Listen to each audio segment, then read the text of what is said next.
Inubos mo na yung dingdong sa tindahan. Ano ka ba? Alam mo naman, konti lang yung dingdong. Kuya! Ano ka ba? Ikaw, putang niyo mo, kanina pa ako ngayon sa'yo, ha? Putang niya, kanina mo pa pinagbibintangan, batang kitang kapatid, puta, dingdong ako pagbibintangan nyo.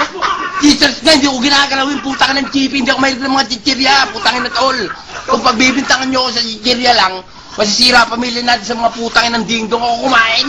Eh, pre mo ba kayong kumain ng dingdong? Buha ka ng ina naman. Tagal na natin magkapatid tol, ginagalang kita, pero dingdong, di mo pwedeng maano sa dingdong, brad. Mamatay mo ang magulang natin, dingdong. Ang puta naman, oh. Tapos yung isang araw, Mr. Chief. Yung mga na, nagagalit kayo. Pero, ang ina, wala rin akong ginawang ganun. Si mama nagagalit sa akin dahil nakakasumbong mo. Mahilig ako sa chichirya, pinag-uubos yung chichirya. Wala akong preba ron. Tangina, hindi ako kumakain ng chichirya. Tangina, kahit na anong chichirya, hindi ko kinakain dito sa tindahan. Lahat, lagi ako nagbabantay dito. Wala akong kinukuha rito. Wala akong ninanakaw ng mga chichirya. Puta, chichirya, hindi ako makain ng chocolate. Kinakain ko. Toblerone ang gusto ko, pero chichirya, puta, kaya malinis ang bunga ako sa lahat ng chichirya na yan. Shit!